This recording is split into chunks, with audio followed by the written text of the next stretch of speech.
সাধারণত আমাদের মাথায় এটা গেঁথে গিয়েছে মহরম মানে 10 মহরমকে বোঝায়, তাই না? এটা গেঁথে যাওয়ার কারণ হচ্ছে ইসলাম থেকে দূরে সরতে সরতে বহু দূরে আমরা সরে গেছি। পয়সার নেশায়, পয়সায় রাখতে এমন হয়ে গিয়েছি, কি বলে আপনার, হক জায়গা থেকে বহু দূরে সরে গিয়েছি। আর ইমাম হোসেন রাদিয়াল্লাহু তাআলা কাহিনীর সঙ্গে 10 মহরমের কোনো সম্পর্ক নেই, ভালো করে বোঝেন। ইমাম হোসেন রাদিয়াল্লাহু তাআলা আনহুর সাথে 10 মহরমের কোনো সম্পর্ক নাই।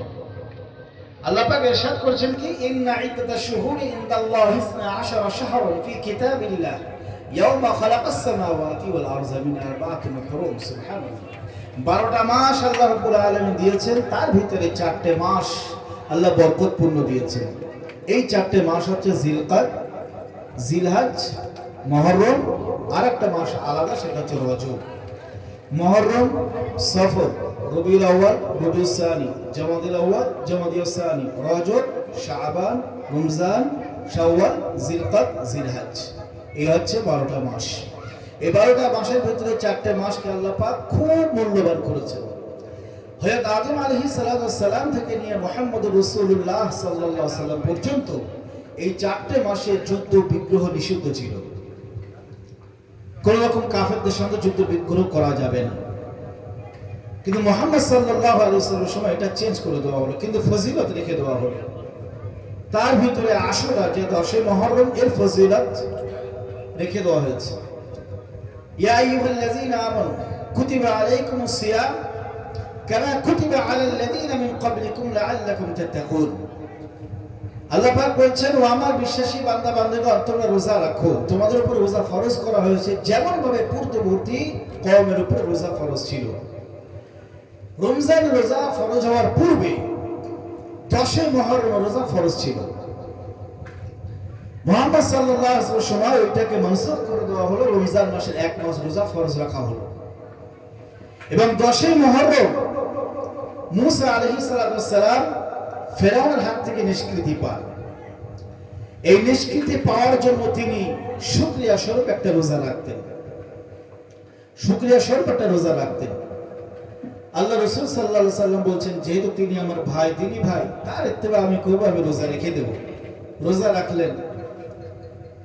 এবং শুধু তাই নয়, আল্লাহ রাসূল সাল্লাল্লাহু আলাইহি সাল্লাম বললেন যে এই দিন যে রোজা রেখে দেবে 10 মুহররম, বিগত 1 বছরের গুনাহ আল্লাহ মাফ করে দেবেন। সুবহানাল্লাহি ওয়া বিহামদিহি। মদিনায় যখন আসলেন, আসার পরে দেখলেন যে ইহুদিরা এই দিন রোজা রাখে, ইহুদিরা এই দিন রোজা রাখে। তিনি জিজ্ঞাসা করলেন যে ইহুদিরা রোজা রাখে, তার কারণটা কি? সাহাবারা বললেন যে ইয়া রাসূলুল্লাহ সাল্লাল্লাহু আলাইহি ওয়াসাল্লাম, এই ব্যাপার, যেহেতু ওরা এই দিন নিষ্কৃতি পেয়েছে 10 মুহররম, তাই রোজা রাখে। তো আল্লাহ রাসূল সাল্লাল্লাহু আলাইহি ওয়াসাল্লাম বলছেন, যেহেতু ইহুদিরা রোজা রাখে, তাদের সঙ্গে মুতাশানা হয়ে যায়, এই জন্য যদি আল্লাহ রাব্বুল আলামিন আমাকে যদি হায়াতে রাখেন, সামনে বছরে আমি 2টো রোজা রেখে দেব। তার পাক্কা ইরাদা ছিল, যেহেতু তার পাক্কা ইরাদা ছিল, হুকমান তিনি রোজা রেখেছেন, তাই 2টো রোজা রাখতে হয়। একটা রোজা রাখা মাকরুহ, ফিকাহবিদরা লিখেছেন একটা রোজা রাখা মাকরুহ। কিন্তু আমাদের সমাজে প্রচলিত আছে যে ইয়াজিদের মা একটা রোজা রেখেছিল, তাই একটা রোজা রাখতে নেই, 2টো রোজা রাখা। আসলে ইতিহাসগুলো আমাদের ভুলভাল শুনে সমস্যা এই জায়গায়। ইয়াজিদকে কোনোদিন গালি দেওয়া যাবে না, গুনাহ হয়, মাথায় রাখে। ইমাম হোসেনের ঘটনা যে ঘটেছে, ইয়াজিদ কিন্তু জানতো না। আল বিদায়া ওয়ান নিহায়াতে লেখা হয়েছে, ইবনে খালদুন, তাবকাত ইবনে সাদ, তারিখে তাবারি সবাই উল্লেখ করেছেন ইয়াজিদ কিন্তু এর জন্য দায়ী ছিল না। বরঞ্চ আল্লাহ রাসূল সাল্লাল্লাহু আলাইহি ওয়াসাল্লাম উল্লেখ করেছেন, কুস্তুনতুনিয়ায় যারা যুদ্ধে যাবে তাদের জন্য জান্নাত। ইয়াজিদ ইবনে মুআবিয়া রাদিয়াল্লাহু তাআলা আনহু ওই কুস্তুনতুনিয়ার সেনাপতি ছিল, এবং তার সঙ্গে ইমাম হাসান এবং হুসাইন রাদিয়াল্লাহু তাআলা আনহুমা তার নেতৃত্বে যুদ্ধ করেছিলেন। এই জন্য ইয়াজিদের অন্যান্য কাজ আছে, কিন্তু এই ঘটনা সম্পর্কে ইয়াজিদের সম্পর্ক ছিল না। এই জন্য খবরদার কোন রকম ইয়াজিদকে গালি দেওয়া যাবে না, কঠোরভাবে নিষেধ। আমাদের আকাবিররা পুরো এড়িয়ে গিয়েছেন এই বিষয়টা। কারণ খবরদার, যেহেতু তার একটা পিছনে হাদিস রয়েছে, তার বিষয়ে তোমরা কথা বলতে যেও না। তার মুআমালাত আল্লাহ পাক বুঝে নেবেন। হ্যাঁ, যে দোষী ছিল পক্ষান্তরে সে ছিল উবাইদুল্লাহ বিন জিয়াদ। যাই হোক, সে ঘটনার পরে আমি আসছি। তো আল্লাহ রাসূল সাল্লাল্লাহু আলাইহি সাল্লাম বললেন, যেহেতু এই দিন ইহুদিরা রোজা রাখে, আল্লাহ পাক আমাকে যদি হায়াতে রাখেন তাহলে আগামী বছর আমি সামনের বছর আরেকটা রোজা রেখে দেব। যেহেতু ইহুদিদের সঙ্গে সম্পর্ক না এসে যায়, পার্থক্য থাক। আহা, চিন্তা করে দেখেন, তারা রোজা রেখে দেবে একটা ইবাদত, তার সঙ্গে যেন একসাথে না হয়ে যায়, আলাদা হওয়ার জন্য তোমরা দুটো রোজা রেখে দেবে, অর্থাৎ আমি দুটো রোজা রেখে দেবো। আজ মুসলমান কোথায় দাঁড়িয়ে আছে, কোনো পরিচয় পাওয়া যায় না। গত 20 দিন আগে আমি কিভাবে ফোনের দোকানে ডাকিয়েছি, ফোন গিয়েছে, ইমাম সাহেব কোথায় আছে, নমক জায়গায় না, রেশন থেকে বরকত ভাই খাওয়া দেওয়া হচ্ছে প্রসাদ, ওটা কি খাওয়া যাবে? ফ্রি প্যাকেট দিচ্ছে। আমার ভাইরা নির্লজ্জ বেহায়ার মতো সব প্যাকেট গুলো বাড়ি নিয়ে এসছে, ওটা খাওয়া যাবে? প্রসাদ খাওয়া যাবে? যা কোনদিন কোন সরকার খাওয়াতে পারেনি, এই সরকার আমাদেরকে খাইয়ে ছেড়ে দিয়েছে। আল্লাহ রাব্বুল আলামিন ইরশাদ করছেন, হুররিমাত আলাইকুমুল মাইতাতু ওয়াদ-দামু ওয়া লাহমুল খিনজির ওয়া মা উহিল্লা বিহি লিগায়রিল্লাহ। আল্লাহ পাক তোমাদের জন্য হারাম করে দিয়েছেন সমস্ত মুর্দার রক্ত এবং শুকর, সেই সঙ্গে আল্লাহর নাম ছাড়া অন্যের নাম উৎসর্গ করা জিনিসটা খাওয়া হারাম। জগন্নাথের প্রসাদ আমার ভাইরা খেয়ে বসে আছেন, মিষ্টির প্যাকেটের লোভ সামলাতে পারেননি। আল্লাহ রাসূল সাল্লাল্লাহু আলাইহি ওয়াসাল্লাম দুটো রোজা রেখে দেব, আর সেখানে আমার ভাইরাকে প্রসাদ খেয়ে বসে আছেন, মিষ্টির প্যাকেটের লোভ সামলাতে পারেননি। নিজেদের মান কোথায় নামিয়ে দিয়েছেন। সারা বিশ্বে আজকে মুসলমানরা লাঞ্ছিত। ফিলিস্তিনের অবস্থা দেখেছেন, কি অবস্থা হচ্ছে? ভারতবর্ষে দেখেছেন কিভাবে মানব লিঞ্চিং হচ্ছে? পত্রিকায় কোনো খবর নেই, কারণ নিজের জাতি, এই জাতি নিজের দাম কমিয়ে দিয়েছে। একটা ছাগল বিক্রি হয় 10,000 টাকায়, আর আমার জাতি বিক্রি হয় 500 টাকায় এক প্লেট বিরিয়ানিতে। নিজের মান কমিয়ে দিয়েছে, আল্লাহ পাক তার সম্মানকে কমিয়ে দিয়েছে। কেউ প্রতিবাদ নেই, এই টাকা কোথা থেকে আসলো, কেন এই প্রসাদ আমরা খাবো, কোথায় তৈরি হয়েছে চিন্তা করেছে? মুখ দিয়ে একটা শব্দ বার হয়নি। আমাদের কোন নেতা কেউ প্রতিবাদ করেননি।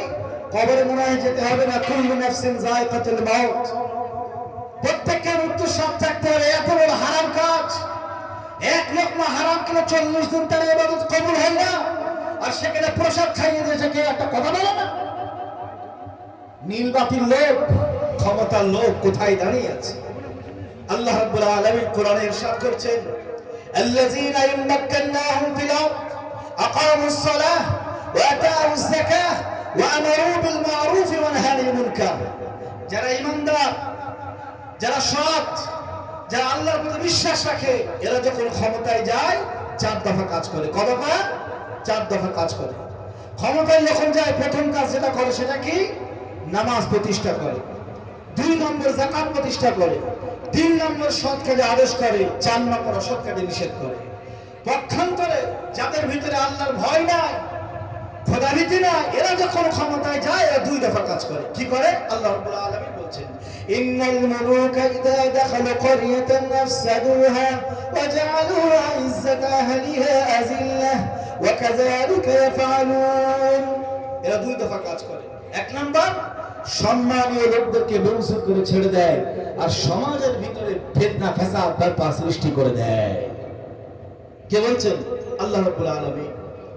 আমি আজিব কাজীপাড়ার একটা মানুষকে আমি দেখলাম না এর বিরুদ্ধে প্রতিবাদ করতে, বরং আমি শুনলাম সব ভালো ভালো মানুষ, পয়সাওয়ালা মানুষ, হারাম খেতে খেতে লোনা কোথায় চলে গিয়েছে যে এটা কেউ প্রতিবাদ করলে না, কেন এই প্রসাদ আমরা খাবো? দরগার বাতাসা খাওয়া হারাম, দরগার যে জিনিসগুলো হারাম, একটা কেউ প্রতিবাদ করলে না যে এটা খাওয়া হারাম, কেন এটা আমাদেরকে দেবে সরকার? জেনে শুনে কেন প্রসাদ খাওয়াবে?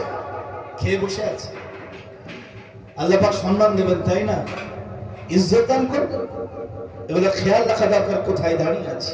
আল্লাহ রাসূল বললেন, সামনে বছর হায়াতে থাকলে 2টো রোজা রেখে দেবো, যে তাদের সঙ্গে সম্পর্ক না তৈরি হয়। আর কোথায় দাঁড়িয়ে আছে আমরা? ছেলের নাম ওই রকম একটা রেখে দেয়, মেয়ের নাম একটা রেখে দেয়, চেনার তো উপায় নেই, মার বলে নাম নেই, বাপরে বলে ড্যাডি, ছেলের নাম রেখেছে নাটবল্টু, মেয়ের নাম রেখেছে রিমঝিম, এরকম একটা নাম রেখে দিয়েছে। আল্লাহর তো আল্লাহ বলে না, ভয় বলে, চেনার উপায় নেই, তারা মুসলমানের সন্তান কিনা। আল্লাহ কি দান করবে? পরিচয়টা যদি সম্পর্ক যদি আল্লাহর সঙ্গে থাকে তবে তো আল্লাহ রহম করবেন না। আপনি কিভাবে আল্লাহ রহম পাবেন? ইমাম হোসেন রাদিয়াল্লাহু তাআলা আনহু কি জিনিসটা শিক্ষা দিয়ে দিয়েছেন কল্পনা করা যাবে না। ওনার ফজিলত এটাই যে 10 মুহররম তার শাহাদাত বরণ হয়। বিরাট বড় ফজিলত এটাই। আল্লাহ রাসূল দুনিয়া থেকে বিদায় নেওয়ার পরে 60 বছর পরে ইমাম হোসেন রাদিয়াল্লাহু তাআলা শাহাদাত বরণ করছেন 10 মুহররম। আবার খেয়াল রেখে দেন, 10 মুহররমের সঙ্গে ইমাম হোসেনের কোনো সম্পর্ক নাই। ঘটনা চক্করে ইমাম হোসেনের শাহাদাত 10 মুহররমে ঘটে।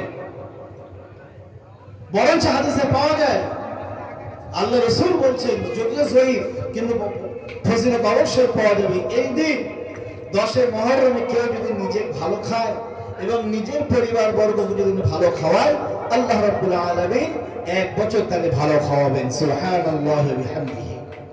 আমাদের হাদিসের দিকে খেয়াল করি, আমার রাসূল কি বলেছে? রাসূল কি বলেছে? ওয়া মান ইউতিল্লাহ ওয়া রাসূল আতিউল্লাহ ওয়া আতিউর রাসূল। আল্লাহর ইত্তিবা করতে হলে রাসূলের ইত্তিবা করো। শুকরিয়া। আর কোথায় আমরা দাঁড়িয়ে আছি? আমেরিকার একজন সিঙ্গার মুসলমান হয়েছে, হওয়ার পরে একজন দিনদার মানুষকে বিয়ে করেছে যার মুখে দাঁড়িয়ে আছে, বড় সিঙ্গার। সাংবাদিকরা জিজ্ঞেস করলো, আপনি মুসলমান ধর্ম গ্রহণ করলেন আর ওদের টুপি দাঁড়িয়ে দেখলে মাথা জ্বালা করে, তো আপনি এরকম একটা দাঁড়িয়ে বিয়ে করলেন? এত শানদার উত্তর দিয়েছেন, কল্পনা করতে পারবেন না।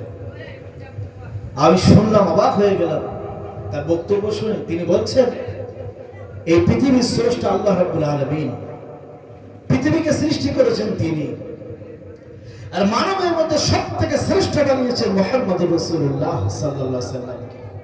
এত সুন্দর চেহারা। মা আয়েশা সিদ্দিকা রাদিয়াল্লাহু তাআলা ঘরের মধ্যে সেলাই করছিলেন, সূচ পড়ে গিয়েছিল। আল্লাহ রাসূল শুয়েছিলেন, এই সূচটা তোলার জন্য মা আয়েশা সিদ্দিকা রাদিয়াল্লাহু তাআলা আল্লাহ রাসূলের গা থেকে চাদরটা সরিয়ে দিলেন, ঘর আলো আলো হয়ে গেল, সূচটা তুলে দিলেন। সুবহানাল্লাহি ওয়া বিহামদিহি। কত সুন্দর চেহারা। তার এক স্ত্রী তার মুখের দিকে চেয়ে আছেন, আসমানের দিকে দেখছেন না, চেহারার দিকে দেখছেন। তা বলছেন, এতক্ষণ ধরে তুমি কি দেখছো? তা বলছেন, আমি দেখছি চাঁদের গায়ে দাগ আছে, তা আমার রাসূলের গায়ে দাগ নেই। সুবহানাল্লাহি ওয়া বিহামদিহি। তা বলছেন, সৃষ্টির সেরা আল্লাহ রাব্বুল আলামিন যাকে বানিয়েছেন মুহাম্মদুর রাসূলুল্লাহ সাল্লাল্লাহু আলাইহি ওয়াসাল্লামকে, সেই স্রষ্টা তার মুখে দাড়ি দেখতে পছন্দ করেন। তা সেখানে কত সুন্দর জিনিসটা আল্লাহ রাব্বুল আলামিন চেয়েছেন, আর সেই জিনিসটা আমি কি করে ছেড়ে দিই? আল্লাহু আকবার। কত শানদার অ্যানসার দিয়েছে। আর আমরা কোথায় দাঁড়িয়ে আছি? এই যে রাসূলের সুন্নাতকে আমরা ফলো করি। ভাই, ইমাম হোসেন রাদিয়াল্লাহু তাআলা আনহু এই যে 10 মুহররম যে প্রাণ দিয়েছিলেন, কেন বলতে পারেন? উবাইদুল্লাহ বিন জিয়াদ যে অসভ্যতা মিলে ইমাম হোসেনকে শাহাদাত বরণ করিয়েছে, এর ইতিহাস কি জানা আছে? কেন তিনি শাহাদাত বরণ করেছিলেন? ইতিহাস আমাদের জানা নাই। যে আল্লাহ রাসূলের নাতি ভাই নিজের স্বার্থের জন্য প্রাণ দেননি। যেদিন মদিনা থেকে বার হচ্ছে, মদিনার লোকজন এসে উপস্থিত, ইমাম সাহেব আপনি বার হন না।